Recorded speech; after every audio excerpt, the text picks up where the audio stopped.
Hey everyone, welcome back to the podcast. This week, Tim and I are talking about our bodies in transition and why when our bodies change, it completely can mess with our minds. So we're going to get into it. So we're talking about all the different stages throughout the life span where we have experienced and you all have experienced your bodies changing. And it can be a mind screw. Yeah. And this is definitely something you don't talk about that They're much. silent stressors, right? Yeah, they're silent stressors in so many of our lives. And even we do speak of it a little bit, it just lives rent free in our heads, how we feel about our bodies. Yeah. And it can really bring us down with that negative self-talk that goes on. Most people are not doing positive. I look great. I feel awesome. Most of us, and I would say mostly women, but men are in there too, are silently doing the internal monologue of what's not right, what's not enough, where this fat has to come off, taking our bodies apart in the mirror, as adults. And this starts in early adolescence for many of us. Yeah. And goes through the aging adult years, which that's something that people don't talk about. Right. And I think the aging population does tend to air quote give up a little bit.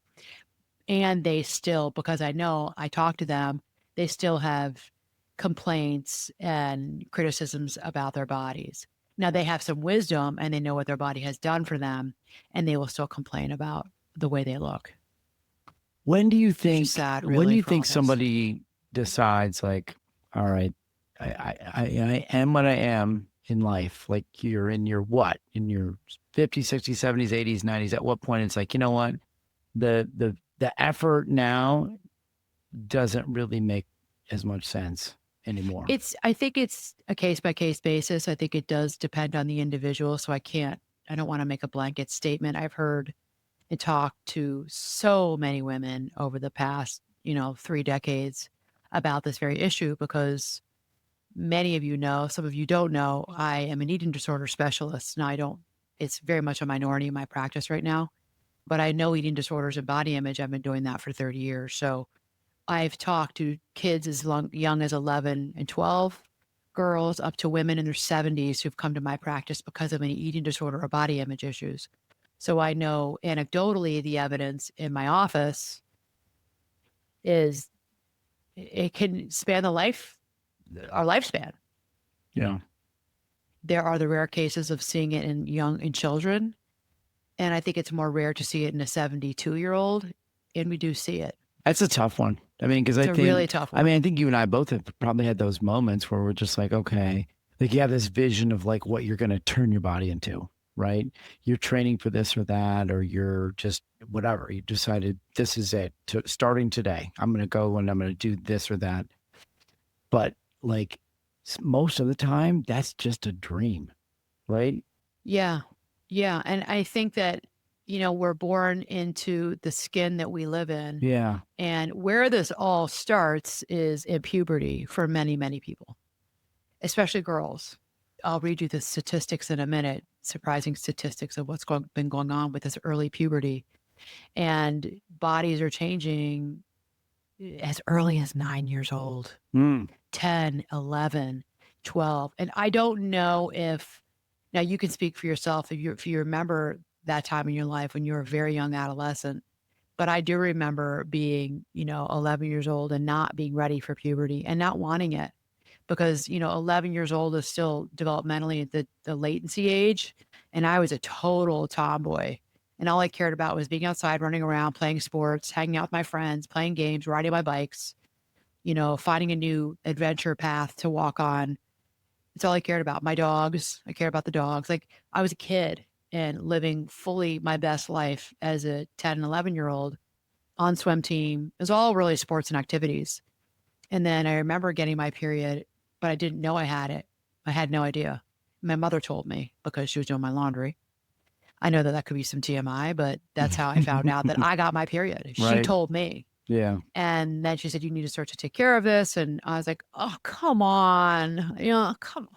No, I mean, I knew what it was, but I had read the books and talked to my friends, but I didn't want to, didn't want to deal You with weren't it. ready to jump Didn't want into to that deal with game. it. Yeah, Yeah. and it was really hard. And then, and it's embarrassing. You don't want anybody to know. And, I'm in like sixth grade at this point, probably going to sixth grade. And it's so embarrassing. I was one of the earliest of my friends to get it. And then you have to, get in those days, most of us just wore mini pads or pads in the beginning. We didn't do tampons. And you had to, bring a purse or put it in your backpack and get your pad out and try to like shove it in your pocket and put it in your hand. So you don't want anybody to know. It was so embarrassing. And you'd Mm. walk to the bathroom, and I remember that so well. And it was hard in those, and then you're in those early years and your body's changing. I mean, and I saw this a lot in my practice with, now these are my clients with eating disorders, young, 12, 13, 14, 15, and many of them would talk about puberty and the changes in their bodies and how much they could not stand how their body had changed, Hmm. and they felt they had no control over it. And so for all the different stages on the episode today that I'm going to talk about, it really all comes down to control, this sense of a loss of control or mastery over our bodies that, a 12 and 13-year-old young teenager would say to me, why did you stop eating? Why did you start this binging and purging cycle? Because well, I knew I needed to eat, but I didn't want the weight on me, because they noticed their body, they developed hips. They developed, some fat around their middle, their belly. They developed more of a butt. They developed fat behind their arms, all the places where females put on weight to get us ready, I guess, for the childbirth years. But it's very hard, especially when you've always seen yourself as a certain way and you look in the mirror and you see those changes. And there are people who are more sensitive to that than others. And they would say, I'm going to stop this. I need to stop this. And so what they would do is they'd either restrict their calories, really reduce food intake, or they had a really, really hard time with that. So they would eat, but then they would purge in some form or fashion. Yeah. And so that was a very common conversation, I would say, on the daily with my young eating disorder clients way back.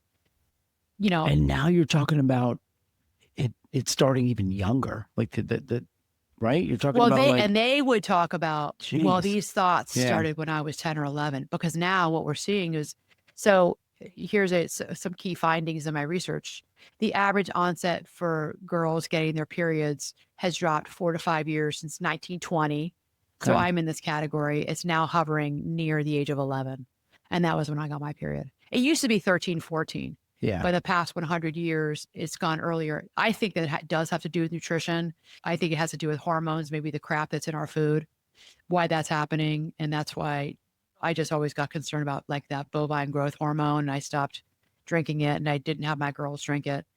I don't know. I'm not an expert on this at all. So I don't know why we're getting our periods younger. Like I said, I have my own thoughts about it, but it's happening, and it's Yeah. happening earlier. And Yeah. the thing is that the 11-year-old body is menstruating, saying now you can become pregnant. But the 11-year-old girl's mind is that of a child, Totally. and is caught up in school and grades and sports and volleyball or dance and your friends and social media and Snapchat. And now you're dealing with this, what is this? And these period cramps, like what? Yeah. It's like it's such a mind screw. Yeah. So here we go. Our bodies are in transition. We're a little more than 10 years on this earth. And here we go as females with another major change. That's hard. You're talking about if you're 11. Well, I should say our first major change. Yeah. If you're 11, I mean, you're talking about, what grade is that? That's going to be like 11, 12. It's I think that's sixth grade. sixth grade. Sixth grade. It's the beginning of middle school. You haven't even, for some, I mean, some schools, this middle school doesn't start till 7th. So it's like, you're right on that fringe though. Yeah. Wow. That's crazy. And then for the rest of us, for the rest of us women, I think the big changes are around the pregnancy, postpartum years. So that's the next time you'll experience a big change that you don't have control over is getting pregnant.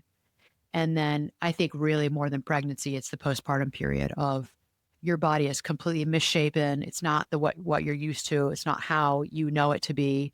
The skin you live in is no longer something you know. And then many people have weight to lose after, and they find, first pregnancy, you might be able to do it real quickly. Your body bounces back. Maybe if you're air quote younger person having a baby, your collagen is still pretty great. Everything's going back to where it used to be. Maybe you got a stretch mark or two. Maybe you got a lot. It's different for everyone. But I'll tell you, when that second pregnancy, it's going to be a lot harder the second time around to lose that weight. It still is. You want to have a baby and you forget all the changes that you went through once that baby's here, and you fall in love, and then you take that risk and you do it again. You have more pregnancies, more children, because you want a family. And as women, I think, kudos to all of us. We sort of give up our bodies to grow this healthy child. And You have to. I you have mean, to, yeah, you put yourself second. And we yeah, start doing that when we're pregnant, putting right. ourselves second. And I know that you just give into it. And I would tell myself, I'm just going to do my best to lose this weight. And it's hard. And you don't recognize your body. Your body takes over. It gives everything to the fetus, to the baby. And then postpartum, it's like, why is this weight not coming off? And all the things that I did to stay in shape are not working. Now I have to work harder. Some people know that feeling well. Some people who've had weight issues, they're like, okay, I'm familiar with this. I've been doing this since I was, 12 years old. Some women would say, I don't know this. I've never had a lot of weight issues before or body image issues. And now for the first time in postpartum, I do, because I don't know whose body this is. Yeah. And that's another major transition in a woman's life. That's hard. Yeah. And you're not even really thinking about that.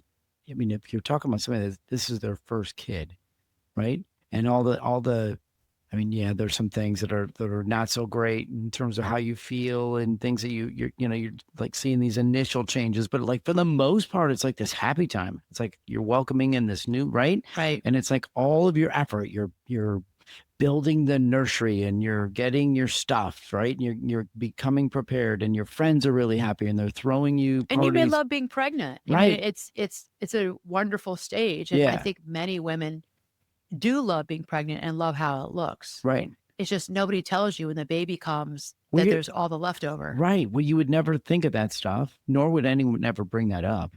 And you're younger, most likely, right? You're maybe in your 20s, maybe in your 30s, right? Maybe in your You 40s, have a is to younger say. body. Yeah. Well, it was hard though. I remember I never really had a lot of weight issues. I mean, I gained a lot of weight after my freshman year of college, lost it that summer, then gained a ton of weight again my sophomore year due to a lot of midnight pizza orders and potato skins and fries, being partying late, Yeah. lots of alcohol, lots of partying in college, drinking, and a lot of crappy food.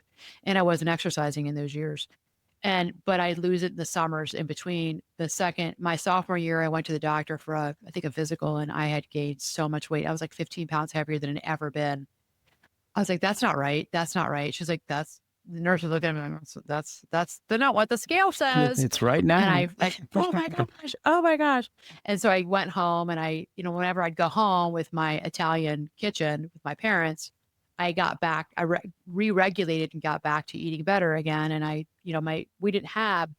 there was no ordering pizza in the middle of the night. There's no eating potato skins at 10 p.m. on a Tuesday while I was studying. It was back to like fruits and vegetables, and Yeah. really my parents are great cooks, and I'd lose the weight.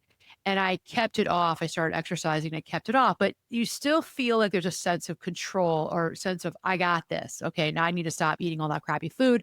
I knew what the cause was. I cut it out. I started eating better. I went back to school my junior year. Didn't do that again. Started working out. Yeah, I still like partied and still would eat crappy food, but I didn't do it as much as I did before. And it all was good. And then fast forward years later to having a baby, and that's very different, and you lose control. And so, like everything I've said, and after I had my second, I remember being still in postpartum and telling the nurse, like, because I knew I'd gained 50 pounds with my first, and I'd gained 50 pounds again with my second.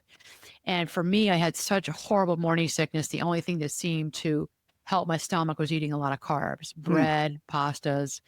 The idea of eating a chicken made me want to throw up. And like, there's certain things, as any of you who've had a baby, you know what it's like if you've had any sort of this morning sickness, which is not morning sickness, by the way. For many of us, it's 24 hours around the clock sickness, which is what I had.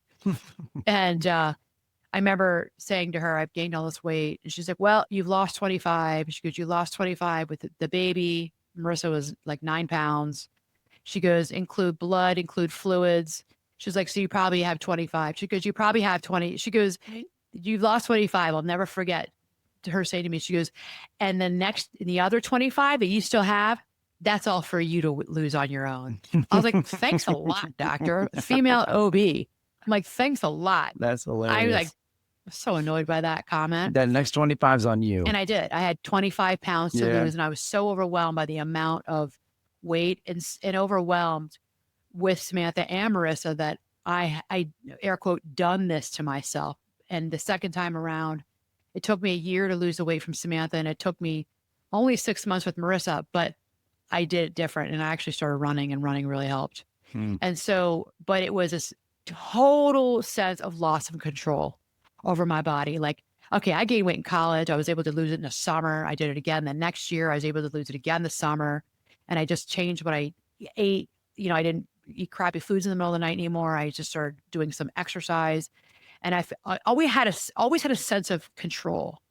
And this was the first time where my body is like, no, we're doing it different and we're in control now. And I had to really get disciplined, what I'd never had to do before. Hmm. And that was hard. So Yeah. that's another time when our bodies for women are in transition.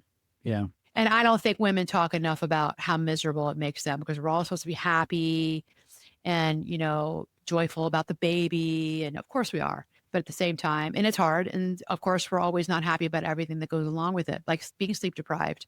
And how do I eat right? And how do I work out? And I got all this weight I have to get off. And it's hard. It's really, really hard. The research shows, and this is a PubMed article that was written in NIH, talks about 1 in 10 mothers experiencing significant body image dissatisfaction after having had a baby.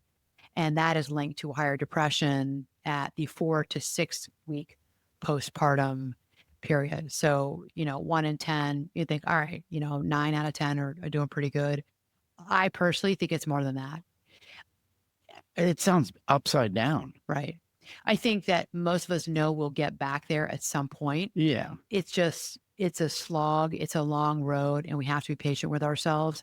And it's not easy for us women when we see these, what used to be magazine articles, or now we see on social media, these celebrities, actors, influencers, actresses who 4 weeks later look like they could be on the cover of Sports Illustrated.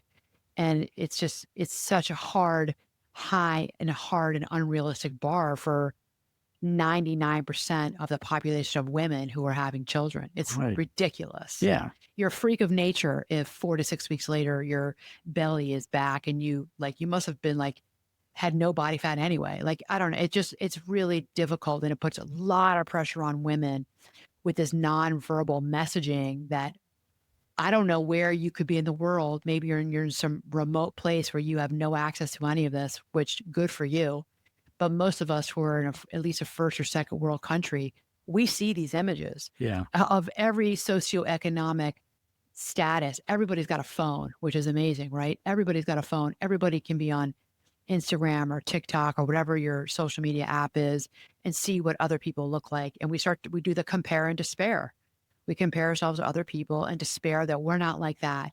We're not, why can't I do that too? What's wrong with me? You know, and it really can start to, you know, creep into our own psychology Right. and self-esteem. Have you ever met anybody that's like not just seen it on social media? Do you personally know somebody, or have you had a conversation with somebody who's like, oh yeah, bounce right back, good to go? I had a teacher when I was in high school who was a tiny little thing. She was a gym teacher. She was tiny, and she was very open with, I was in all girls Catholic high school, and she was very open in talking with all of us about how she had an eating disorder when she was in high school. Mm. And I always appreciated her openness and her total transparency with all of us girls. She'd speak about it. She was married. She probably was in her late 20s, early 30s. We were all like, I was like 15, 16, 17 then, right? 18. And she had 2 babies in the time that I was in high school. And I used to say, you look like you just have a basketball in your belly, because she was tiny. So Yeah. she has struggled with an eating disorder. She was just a tiny person anyway. She was somebody. And after the babies were born, she'd bring them to school. And I would think, I can't believe, we would tell her, like, we miss so-and-so, Mrs. So-and-so, we can't believe you just had a baby. She was the only person. She was the only Yeah. person. And she was tiny anyway. She probably never gained a whole lot of weight, because we would say she had a basketball in her belly, and she was probably one of those individuals who's more of a freak of nature. Yeah. And maybe there were some even food issues with her, even though she's Well, recovered from that. That's what I think. Like I that's still, right. that's the point. I think there was still some, Yes. she had healthy babies because she had three and that I knew of after I left high school. And I would see her. She was lovely, lovely person. No judgment here. I'm just, what went through my mind later was like, well, there's still some disordered eating issues here because how do Yeah. it's, and it's a hard, I get it. It's a hard one, especially if you have struggled, really struggled with body image and being thin. It's really hard to get pregnant Yeah. and to have that weight come on. And we all want control. People with, especially, I think anorexia, they want a little bit more control. I understand that thinking though. It's very hard to give up your body to external, what we view as external forces. Yeah. Yeah. I mean, I can think of one person, maybe two, but like one person that, and you and I both know this person. This was in a fitness center that we went to, who was a little bitty person and had a baby, and the next day was like, it felt like the next day. It wasn't the next day, but it felt like the next day was right back after it in the gym, Right. doing the regular workout routine. And we're Oh, I like, don't know who that is. wow, like what is up? That's unbelievable. Yeah. Right. But you know that person didn't see it that way, right? They looked in the mirror at themselves and they were like, "Ooh, I'm sure they're uber critical. I'm 8 ounces up." Yeah, because Right? Like yeah. well, and I think a But lot I of mean, us are that the way. point though is that like nobody just like, it's not just like a light switch and you're like, Yeah. you're pregnant, you have a baby, and now you're right back to where you were right before everything went down. No, it's not possible. And it is amazing what the body can do because I know so many women in my life who have had 2, 3, 4, 5 children. And then, some it's not as much of a value and they're okay with, I have a not gonna work out the way I did before kids and I've got a softer body now and I'm okay with it. I'm happy and kudos to them.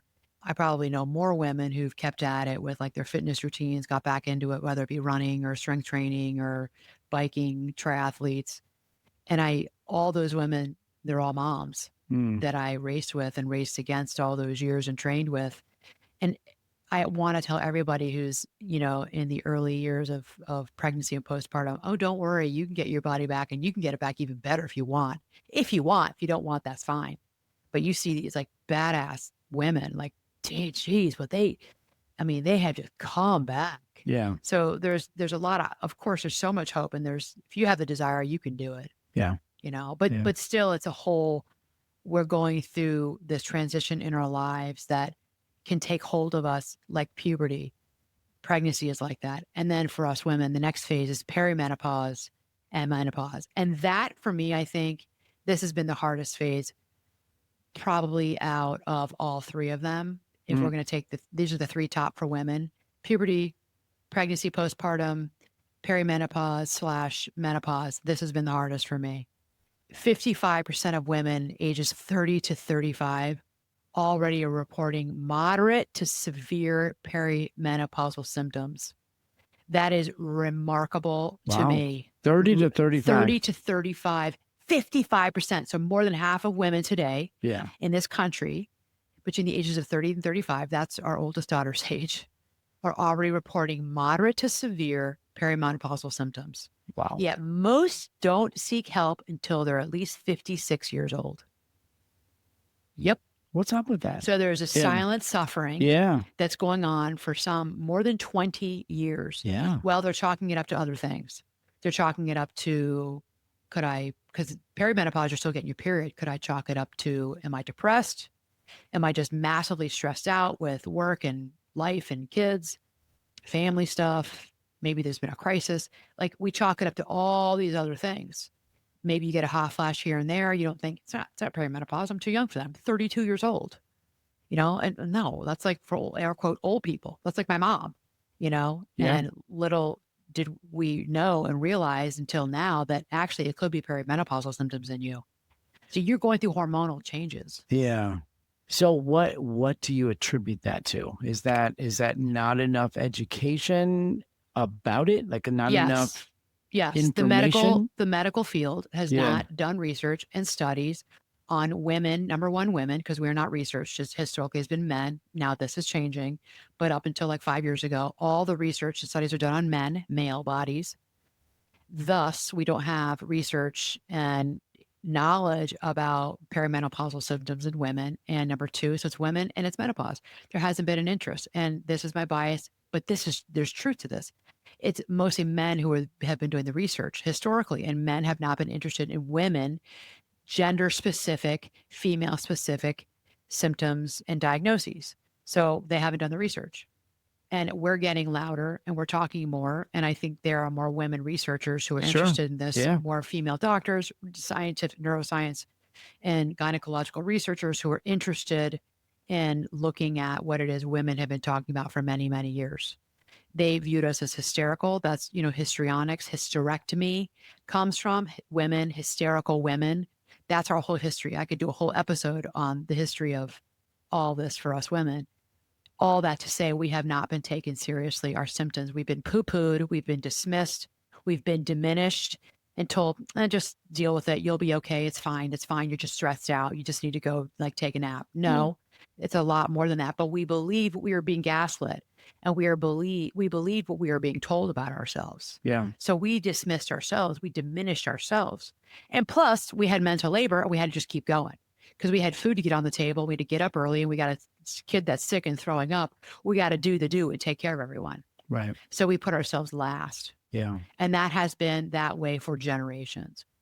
And so I think when you're getting your period at 11, it would make sense that if you follow the course of the female human body today, you might start going through perimenopause at 30 to 35 because we got our periods earlier at 11 versus 15. yeah, Does that yeah. make sense? No, totally.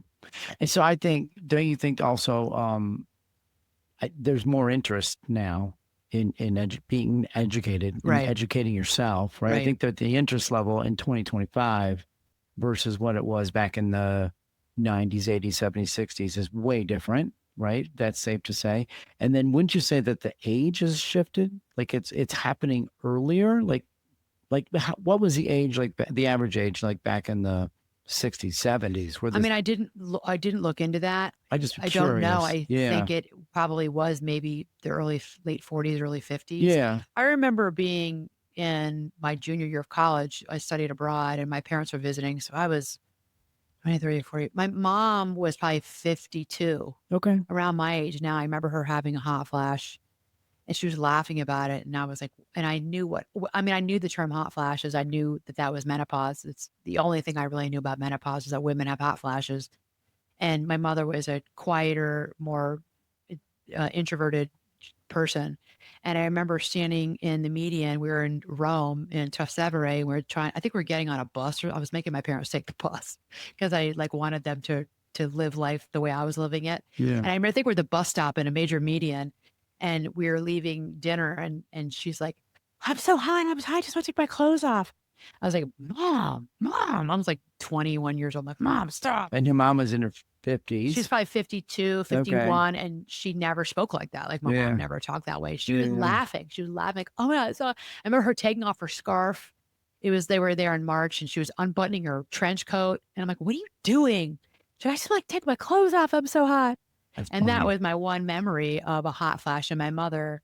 And she was really good humored about it, but that was it. And she never really spoke of anything. I didn't know about perimenopause or menopause because my mother never spoke of it, because that generation, it was air quote, the change. And you just accepted the change. You go through the change, it's the change. And women today, we're speaking about it because our mothers did talk to us about it. Those are not even the baby boomers. I think that's a silent generation above the Yeah. baby boomers who are our parents. Yeah. They didn't speak of it. You didn't speak of your private woes, just like you didn't speak of private issues because it was private. It was in the family, and you kept all the skeletons in the closet, and that closet door slammed shut, or you shoved like my grandmother. I do remember my grandmother telling me when I was in high school, I was talking something about wanting to be a counselor, what I was going to college for, and counseling, and she's like, "Oh, that's your generation." And she said, "No, we don't talk about." I remember this so well.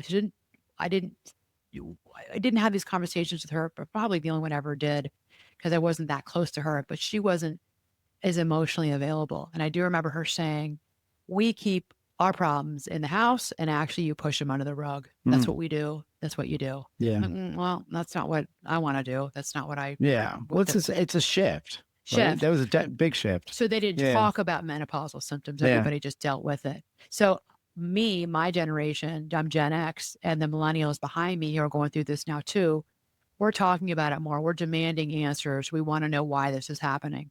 So, I mean, I've had a guest on here a couple years ago about menopause. I may have other guests on because I don't think that for us women, we're talking about it enough. I don't think I'm talking about it enough, what I have been through, because it's been a journey, I would say, of 7 or 8 years for me now, of starting off the beginning. Back in 2017, I couldn't get information. There was no TikTok. There was nothing about this on Instagram. I would Google or go on search engine, and I already knew there wasn't a whole lot out there. I would watch YouTube videos. I reached out to a professor who was talking about menopause on YouTube. I emailed her and told her because I was going through weight gain, hormonal changes, felt like I was back in my PMS. Oh, there's also PMS, which I went through, which I didn't talk about a whole lot on here. That's another, your body changing before you're about to get your period, and my body changing with, being bloated and feeling like I'd gained 5 pounds of water weight around my belly, but me being just in a really bad mood for about 4 days before my period. I had no control over that. It was a horrible feeling of loss of control. So for those of you who have PMS, I feel you. I empathize with you because that was really rough. And for me, it all went away after I had my first child. It was weird. All the hormones that I had post after my first, I never had that. I didn't have it again. Thank God. I would never would want to go through PMS again. Then I go through perimenopause and it's back. Mm, And I feel like I'm bitchy all the time, in a bad mood. I'm short with you. I'm impatient with the kids. And part of me knows, like, what is going on with you? What is wrong with you, Anna? You're kind of being bitchy to people. I was so irritable and gaining this belly fat, slowing down with joint pain. And my triathlon coach had me go see a rheumatologist because she's like, maybe you do have some autoimmune disease that's starting. Went to see all these different doctors, emailed that professor through YouTube, and I gave her all my symptoms. She goes, but you work out and you're an athlete, you eat pretty well. She goes, I don't know what to tell you. She goes, I don't know how to help you. I can't help you. I don't know anything that could help you. yeah. Like she's like, I would be over my skis with you. I can't help you. Yeah.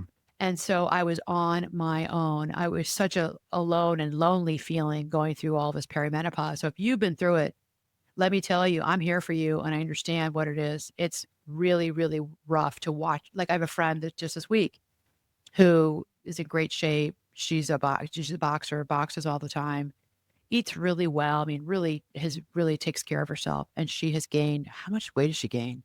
I think she's gained like 10 or 15 pounds. And I gave her the name of my doctor, and she's been really, and I gave her the name of my doctor because she's been really struggling with, she's going through perimenopausal symptoms, and I think she's 48. And she said, I am so sick of this. She's like, I cannot believe that my body is rebelling against me. My body is doing what it's doing. She's like, where the hell is this fat coming from? She's like, Ann, I've got 10 pounds on my belly. Mm, And she has put on some weight, yeah. but she's not doing anything different than what she was doing 5 or 6 years ago. And then Well, that's the frustrating part, so right? frustrating, Yeah. right? Yeah.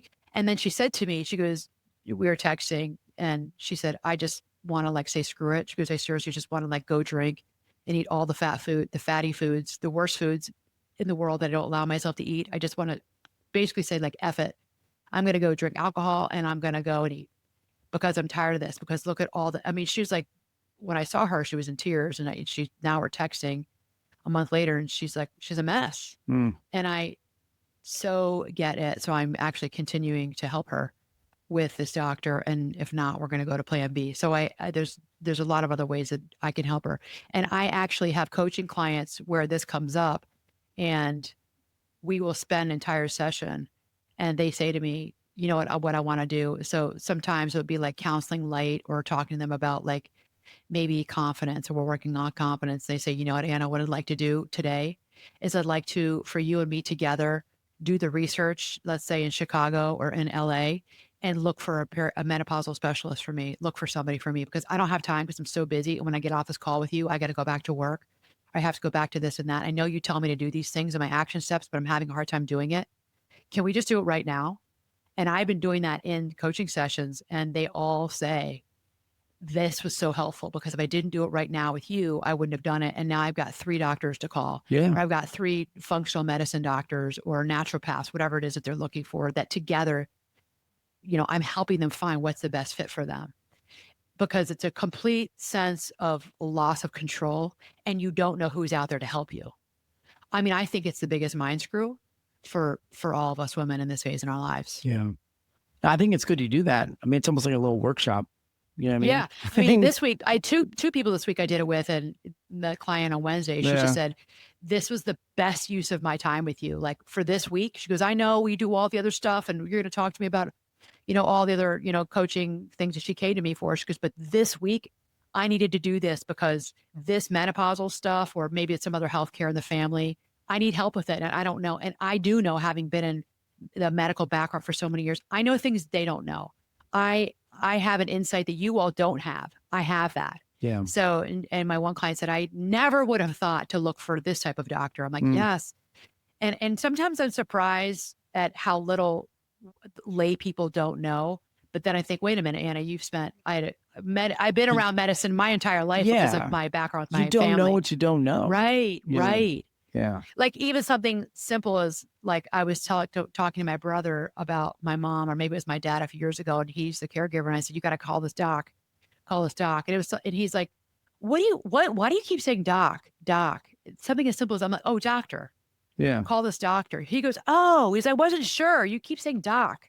I'm like, call this doctor, call the doctor. That's funny. Yeah, Joseph. That's I said, funny. if what I say, it's just a short term. But yeah. I assume everybody knows what doc means. No. And I'm sure that most of you watching, listening know what doc means, but not everybody knows what it means. Right. So don't ever assume. Right. He's like, oh, okay, you're talking about calling doctors.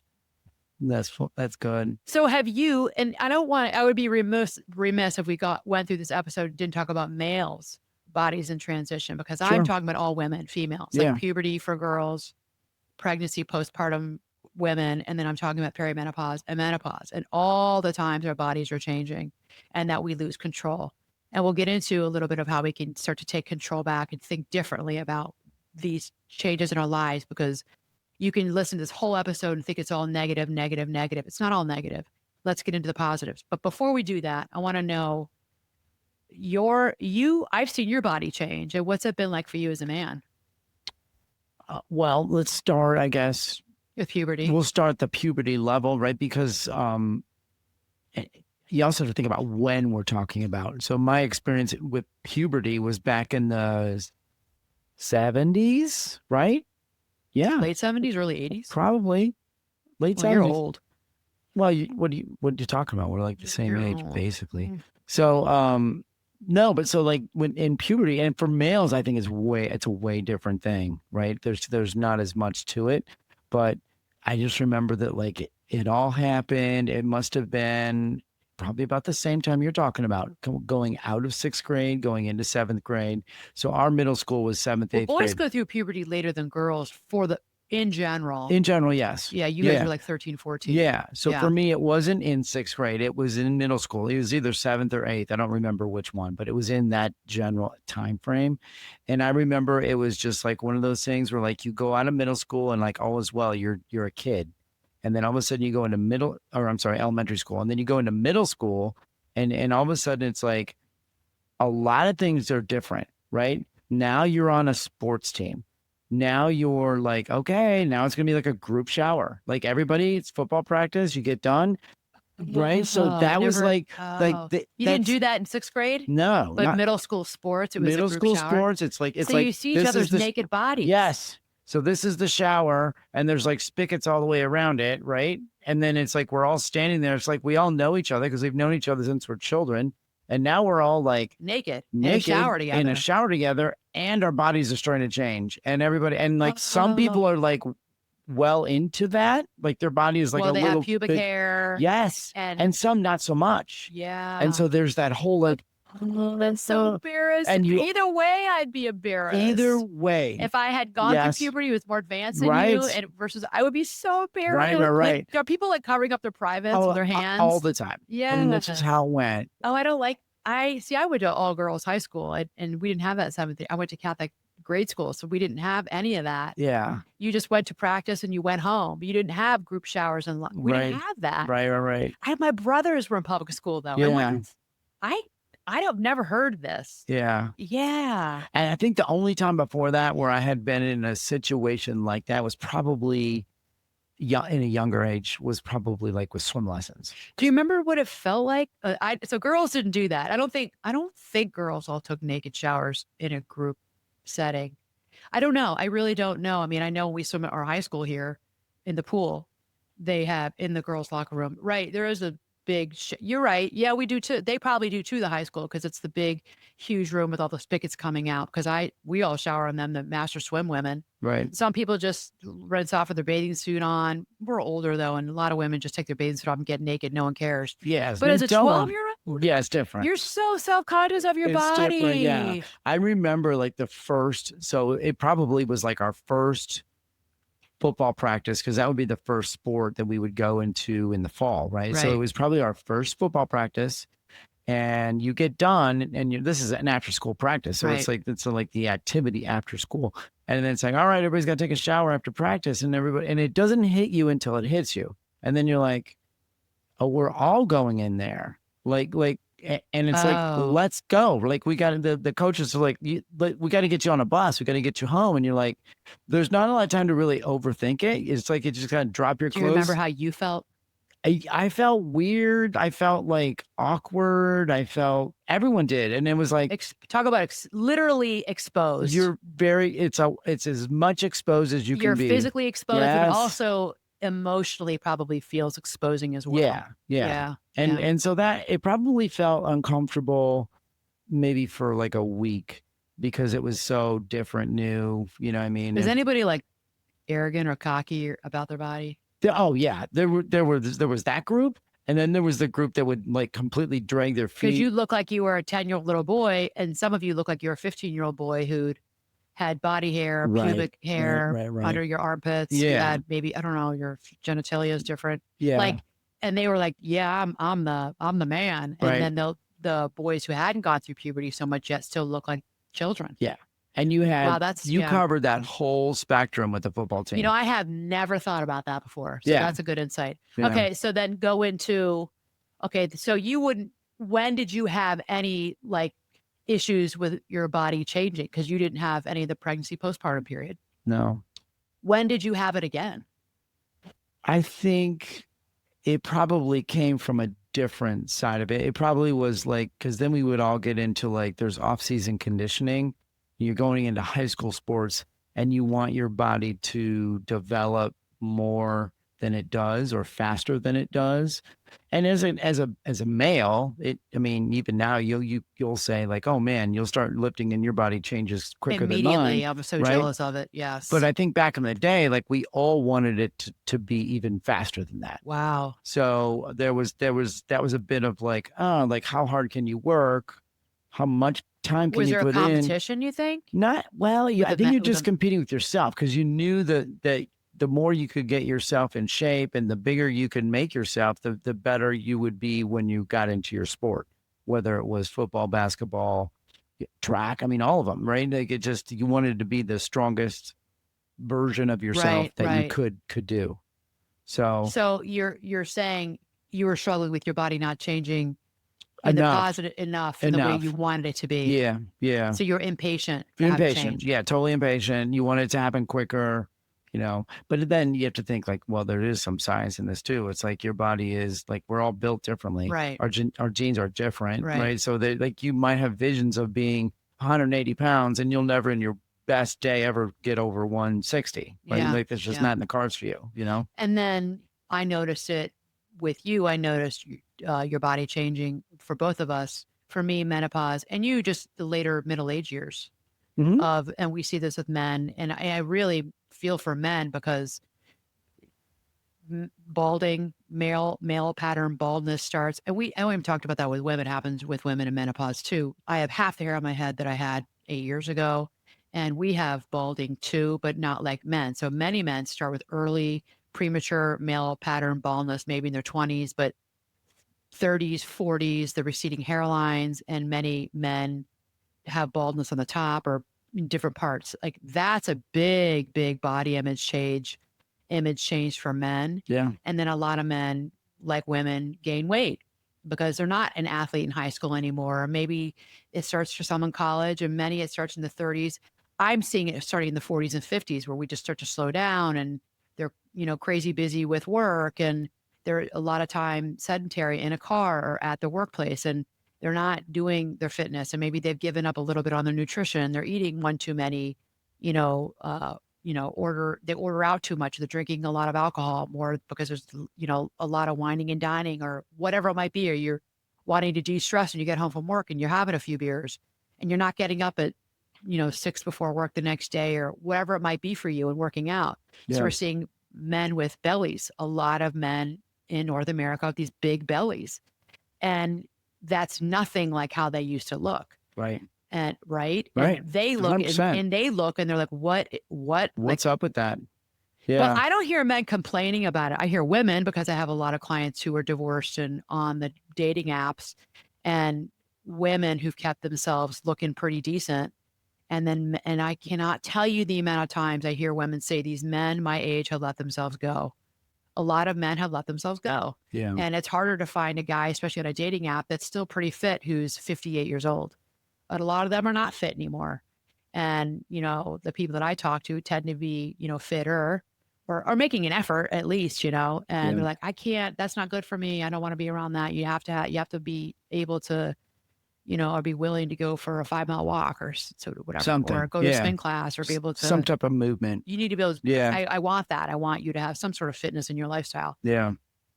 What do you say to that? Because Well, so I'll give you a couple stories. So one, and we can talk. I mean, there was a year of chemo in my experience too, in which 16, is not exactly the experience of everybody, right? Right. So there was that year.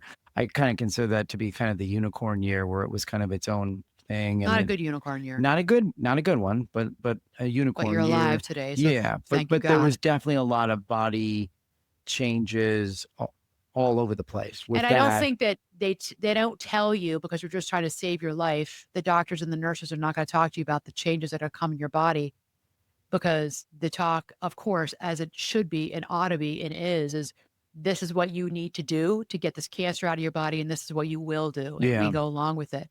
But what the fallout was, your body, you were so wiped out, you couldn't even imagine walking around the block. So all the fitness, you were a right. triathlete for how many years before then, went out the window. Yeah. It But I was think, all, but yeah. that component is, I think that's the missing component. I think you could bottle that component and sell that, and should sell that to anybody that's about ready to go into fighting cancer.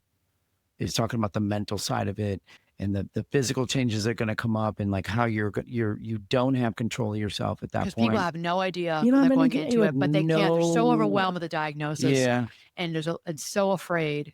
yeah, Even if it's stage 1 or stage 2, they're so afraid. And the chemo is rough for many of these treatments. They're rough. yeah. Yeah. So this chemo is rough, and they don't talk. And They don't talk yeah, anything about that. And I mean, I can say that like I had a couple people that acquaintances that were going to go through chemo, and we knew right, each other, and they knew me after I had right, gone through mine, and I shared with them. We sat for hours, a couple of them, and just talked about like, well, what was it like, and what's coming my way, and some insight. Any type of insight would be, right, I'd love to hear it. And right. I was happy to share it, because I was like, that's really frustrating. It's really like, and you have no control over it, so it's Well, nothing to do. you did gain weight, but it was fluid. It was a lot fluid. You had all this. You were puffier. Like Yeah. the entire 6 months of treatment, you were puffy, It and was we knew it was that. fluid. Yeah. You knew it was fluid, Yeah. and you developed. You couldn't eat a lot of foods, and you had no taste buds. You developed a belly a little bit. A little bit, yeah. And I also think even more so, it was just a lack of energy, and the lack of like Yeah. I couldn't dig any deeper for those things. Like I was digging deep enough just for Just to get through chemo and survival, to go to but work. there was Yeah. no digging deeper for like, oh, let's go do a little bit of this or No that for way. No fitness. way. You couldn't do Off anything. the You're table. so And exhausted. my vision going into chemo was that I was going to be the one that was going to do that. No chance. Well, I No knew it, but chance. I knew the chemo you were going to be receiving. And Yeah. I'm like, I just let Do you, you remember what I I just said? let you say that and I let you believe it, knowing that Yeah. there was no way you were going to be doing, because I knew it was one of the roughest chemos Yeah. that But do you remember what I said when I first, like, I went for my first treatment? Like, it was like a week in advance or whatever. And I'm like, and you kind of like, this is kind of how it's going to be. You're going to sit in this chair and all this other stuff. I And said this to you. yeah, and I said, no chance. I said, I'm going to be the one that's going to have that little fluid bag on Pole, a the pole, pole. the IV I'm gonna pole. be the dude that's like walking Yeah. around No. the hospital And with you that. also said it to the nurses. You said it to Yeah, the green, your oncologist collaborative nurse. I did. And she's like, uh-huh, uh-huh. And I knew why she was doing that, because she's like, there ain't no way that's going to No happen. chance. Because what they did Yeah, was the first chemo treatment, to make sure that you don't harbor a reaction to the chemo, they knock you out. They do it on purpose. So they knew, yeah, and I knew, that you would be out like a light sleeping. yeah, And they did. They knocked you out with Benadryl. You just pushed yeah. you full of Benadryl, I was unconscious. because all they care about is that the patient's not having a reaction. It's the first time you've received this chemo. In your case, it was R-CHOP, Yeah, Rituxan, cisplatin. I forget all the names. So I was like, okay, but you had to let the patient have that. You needed to have that. You needed to have the belief that you are going to be that one patient walking the halls, yeah, holding your chemo infusion, like, you know, knowing that that wasn't going to happen. right. And it didn't. And you were out like a light, almost comatose for 6 hours that day, as Yeah, you needed to be. yeah, yeah. But okay, all that to So say, get how did it change your body? well. So yeah. So I did. I mean, I came out of it soft for sure. Like I had no muscle tone. I had no endurance. So I had no any type of baseline cardio fitness gone. How did it make you feel about your body? Frustrated, very frustrated. Yeah. Like what to do about it now? It's like, but you don't have the energy to do anything about it right away. Like you want to, mentally you want to, but remember it took, gosh, it was probably like that. So I ended in November and we probably rolled it all the way through the winter. And that wasn't until like that next spring that I was really kind of like starting to kind of get into a Okay, so groove. this is unique, because chemotherapy is unique for those who are cancer patients or Yeah. who have had cancer. I mean, and that really, and you did it. It took you quite a while to get back into your regular rhythm, but then you did a triathlon the late summer of 17. Yeah. And you got back to it, and you got back into really strength training, and now you're back. So chemo is unique for you, Tim, but what about Well, middle-aged so men just so with weight gain? so fast forward Because I complain all the time. 6 You're gaining, years. you are too. Like I've seen your metabolism slow down. I've seen, Yeah. and both of us, like our collagen, we get crepey skin, like those are all other bodily changes, like crepey skin, wrinkles where you didn't have them. It's harder for men and women to build muscle at our ages. Like it's really hard. When I could have done like a 1 month strength training program when I was 32, and I would watch major muscle gains in my quads and in my triceps, my biceps. Now at my age today, no, no, it's really, really hard. Yeah. So it's hard I'm trying to maintain. It's so difficult to build. And I see, and the same in you, Yeah. like we're both more wrinkly. And I think that those are also changes that we go through as we get older that can be really hard to accept. It's aging. And Totally. all of us are aging, and Yeah. you can do all the things, all the chemical peels, micro, needling, and you can get a facelift. It doesn't matter. You can get a tummy tuck, you can get liposuction. Your body is changing, and it's this radical acceptance that, hey, you're getting older Yeah. and your body is changing. Yeah. And you can if you've got money, you can throw money at it and it will help. And you're still going to hopefully live a long, healthy, happy life. And happiness is the acceptance that your body is changing. And no, you don't look like you're 25 or 30. You don't look like you're 40. You don't look like you're 50. You're 70 now. Yeah. And still, eat well and work on that sleep, work on your relationships, and work on finding peace and happiness in your life. Yeah. Whatever that means for you. Yeah. Yeah. So the other story I'll tell you Yep. is, and you know the story. So you were giving me grief, like you got a little belly going. Now this is all post chemo. This is just Yeah, I wouldn't in do that life during it. general. So this is probably what, 3 years ago, Well, maybe. you were upset because you went to put a suit My on. No, story, because you're my going to make me story, look bad. my story. No, you're making me look bad. You went to put a suit on Yeah, and it was tight and you couldn't do the pants up. right, You'd gotten right before COVID. right. And I remember you were like, I can't believe these don't fit. And one of our kids also told you you had a Buddha belly and it Yeah, really bothered you when they said that yeah, to you. yeah, yeah. So I had to get So myself out of that a little bit. It was, well, we're still gonna get you back into it. So I um I also, just by chance, pure timing, I had my annual friend. I went to see oh, my yes. doctor, Yes, yes, and I went yes. in to see my doctor, Yeah. and the very first thing they do is they have you stand on the scale.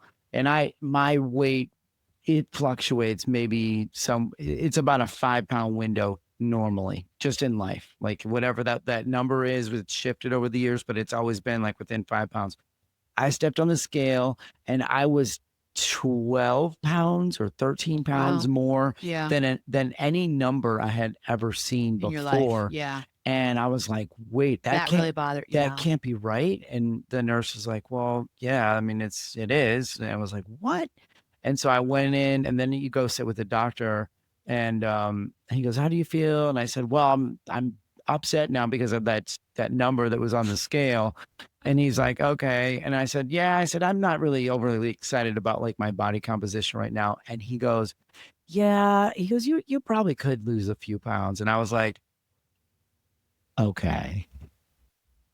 And then I told him what you said, and he was kind of like shaking his head in agreement. And I was like, okay. What? Yes. And I was like, So oh, once the doctor said it to you, and he's a really fit guy, and you've always been a really yeah, fit. Actually, you've always been like really thin, like yeah, not thin, like a yeah, thin guy. yeah. Went, oh, oh, So I had you in my head, I had him in my head, and I had the scale in my head. So I was like, okay. And that's when we turned our garage into a during gym. COVID, Yeah. we transferred our Yep. garage into basically a box, It is a it's box. a CrossFit box.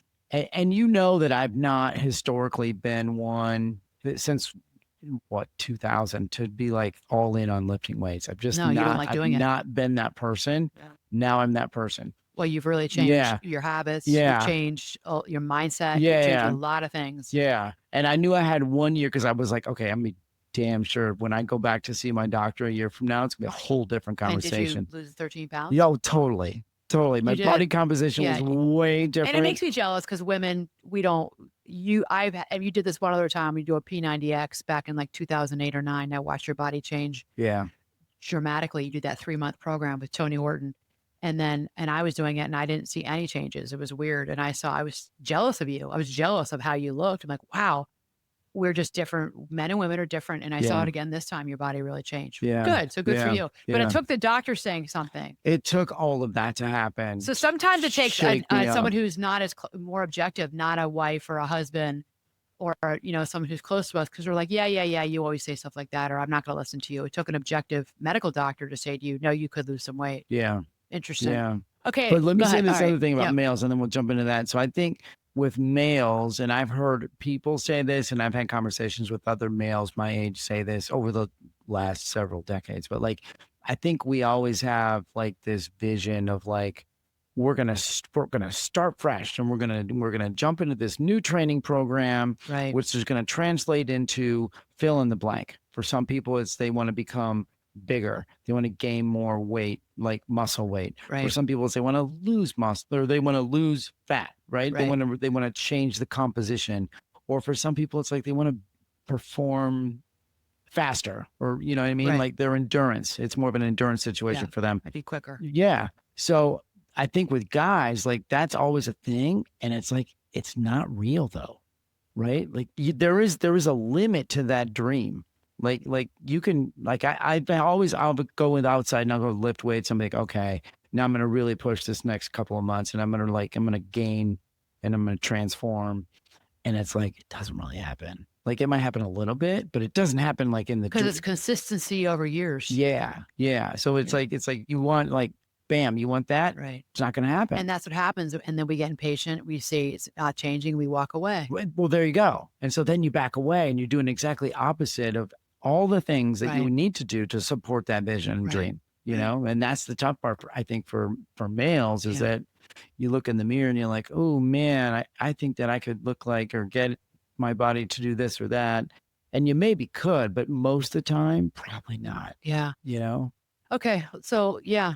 I mean, and this is real. I mean, I'm talking mostly about women, and I know that men go through this too, Yeah. and there's a lot of pressure on men to be all cut and jacked, and there is pressure or there's pressure to lose weight because 60% of Americans are overweight, Right. and there are hard times in our lives. And I think that we don't talk enough about how difficult it is to be carrying around 10, 20, 30, 40, 100 extra pounds. We live with it, we do it, but on the inside, we're not feeling so great about ourselves. Yeah. And, then you add a pregnancy on top of it, you add menopause on top of it, which affects your mind and your hormones. It just makes you feel like a miserable, crazy person, Yeah. you know? And So don't I've you been there. think, I think there's one more thing we should say. I think that over time, the view of what a person is or could or should be when they're 50 has shifted dramatically, Absolutely. right? Today's 50-year-olds today are like, seriously, like 30, 35-year-olds. Yeah. I mean, it is changing. We are living longer, but women in their 50s and 60s are looking fantastic. Yeah. And men, like I see mostly women, like, wow, like they are dressing, they're just so hip and attractive and taking care of themselves. And our medical care is much better today than every year. I think it's better. Right. I mean, people are looking really great too. Yeah. Well, I mean, even just mentally, because like back in the day, I mean, you're talking about like, the shift in terms of when menopause starts and whatnot. Right. But like back in the day, like when somebody was getting into their 50s, like the retirement age was what, 55? That 65, right? but now it's like 65, Well, look at 67. the Golden Girls. The Golden Girls, I think they were like the average age of the Golden Girls show. If you remember, they were 55-year-olds. They all Yes. had like gray bouffant hairdos Yes. and wore like big muumuus. Yeah. I don't know any 55-year-old dresses like that. No, but back in the Who's living in a day, 55 plus retirement community. I don't right. know anybody. But back then, like we're talking like in the 70s, like when you were little, like Yeah, they looked older. yeah, well they were not only did they look older, they behaved older. They behaved exactly. It's the Yeah. mentality has Yes. changed. Absolutely has 100%. changed. Yeah. Yes. Yeah. Okay, so we're gonna end this. We've been talking a while.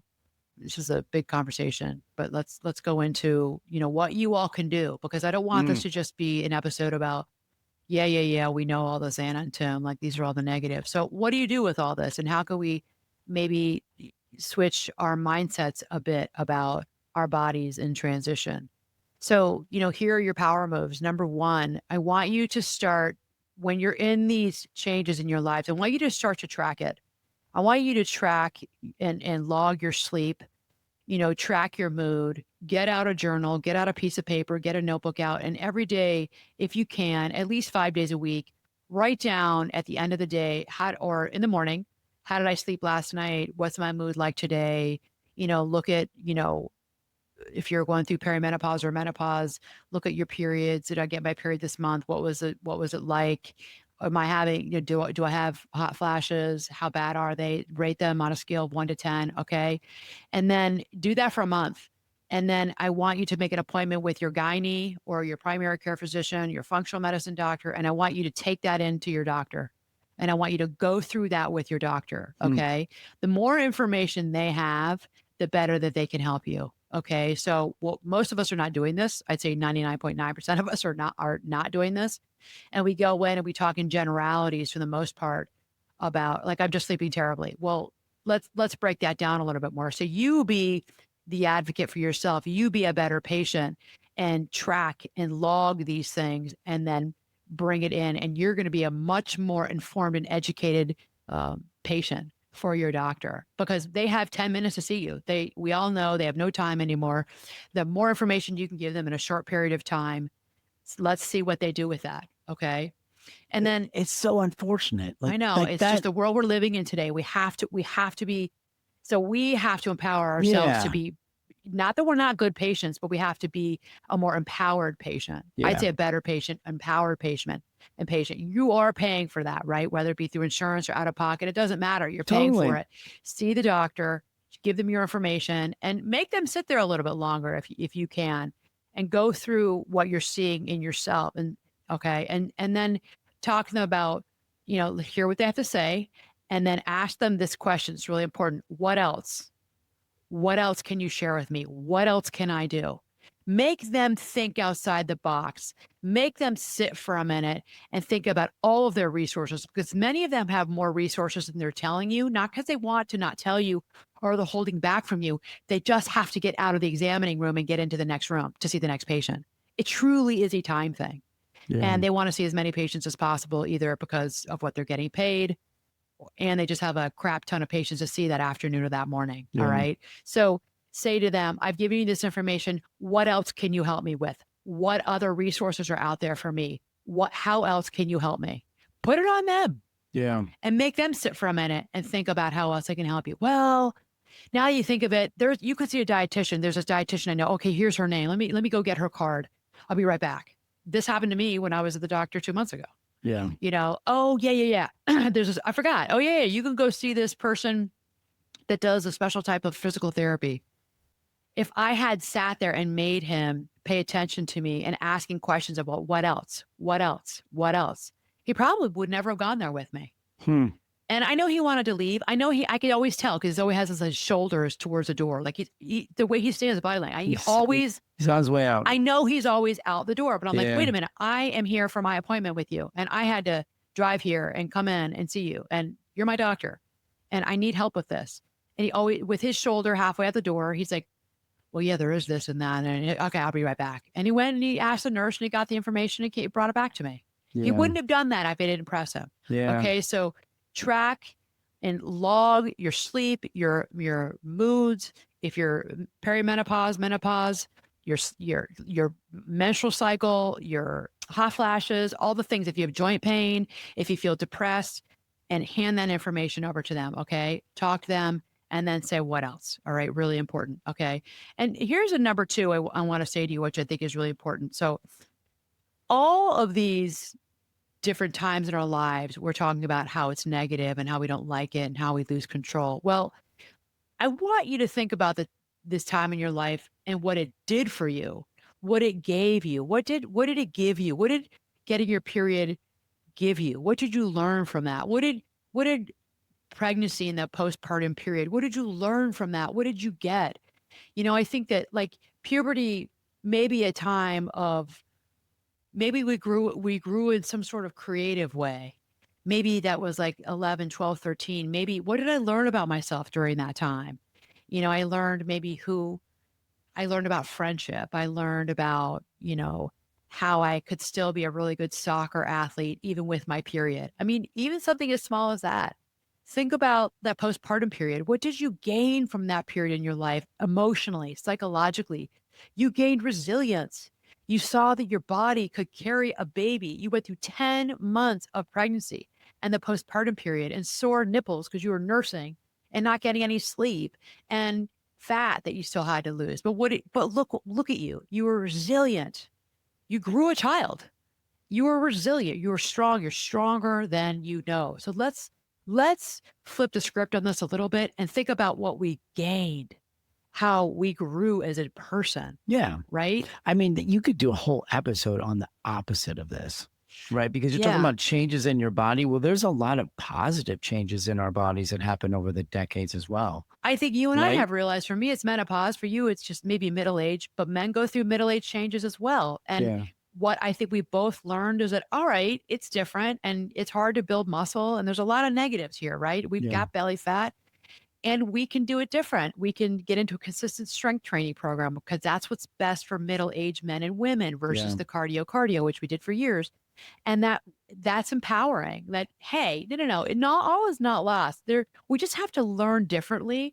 What I've gained from this menopausal period is the education I'm giving to the women in my life, to my clients, mostly coaching and also therapy clients, like the education I'm imparting, because I have so much knowledge about this now that other people don't have, and I'm sharing this information. Yeah. And it's empowering for me. And I love sharing. I'm not gatekeeping. I love sharing that information because I want us all to have it, Yeah.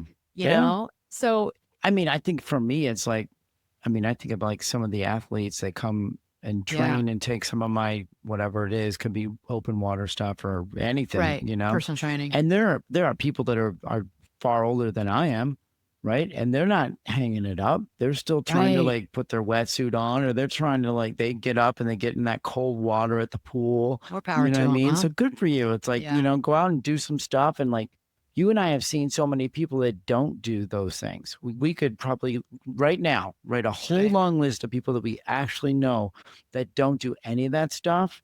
And then they're upset with themselves. They're down. They hold themselves like they're like 100 years old and they're not, right? And it's just the way they Yeah. just kind of like manage life. And it's like, oh man, you don't have to be that way. Small changes that you can Yeah, make to totally. make yourself feel better. Totally. Another thing I think is really important is for all of us to develop a network. And maybe it's just one person that you develop that network with that you connect with maybe for 20 minutes, like I did with my friend last week. And this was via texting because I was in between clients and she was at work too, but we were, texting and it was just support back and forth, or really my supporting her because she's like 8 years behind me and she's the boxer and she's really going through it. Hmm. But, just knowing, I said, you're not alone. We're going to continue to work on this. I'm going to get you. The one doctor may not be the best fit for you. Okay, there's other people I've got in mind. There's other things that you can do. And the conversation's not done. We just had to stop. It was on July, right before the 4th. We'll continue it. And we're going to meet and go for a walk and we'll continue to, it's just debriefing with each other, me sharing what I went through, listening to her, what she's going through right now, and being there for her and her frustration around her bodily changes that she feels she has no control over. So if you can find someone, whether it be online or in real life, that's ideal for for you to connect with and commiserate with over what it is you're feeling because you're not alone. Yeah. And then develop those micro rituals. This is your last power move. So if you're having a hot flash, take a 90-second cold shower. That's going to really help you. And it wakes you up and it's enlivening. We have a cold plunge here, so that really makes a difference. I know Totally. you like it. Take a cold plunge. If you don't have a cold plunge, take a cold shower. All right. Get you out of that hot flash that you're in. Work on your breathing techniques. I've talked about it here on the podcast. I think I did last week. Find a box breathing or breathing techniques that works for you and go back to your breath. Go back to your body and learn to sit with your body and sit with your breath. Okay. That really does help panic. It helps, the feeling of overwhelm, and it helps you feel more in control when you're in control of your breath. Okay. So go back to your breath, go back to sitting in your body. And as always, if you need additional help with this, if this episode you're listening or you're watching and you want more, come talk to me. This is my superpower. I know this. If I don't know about, these stages in your life, I'm going to find somebody who's going to help you. Okay. I'll go through it with you because oftentimes I know I've said this before. I've been coached. I am coached, and life coaching, executive coaching, triathlon coaching, sports coaching. I have been coached for most of my life, and I would not be where I am today if it wasn't for my coaches. Okay. So please remember, I'm here. Come talk to me. Let's get on a call together and let's see, how I can best help you. Nice. Yeah. Okay. All right, everyone. Know that you're not alone. Our bodies are changing all the time, and it's easy to go down that rabbit hole of negativity. And I don't want you to do that. Okay. There are changes and good things are on the other end. It's just all about your mindset and behavior change. Okay. All right. Please don't forget to subscribe, rate with 5 stars, and give us a review. We read them and make a huge difference in helping us move up in the world of podcast rankings. All right. Mad love, everyone. Until next time.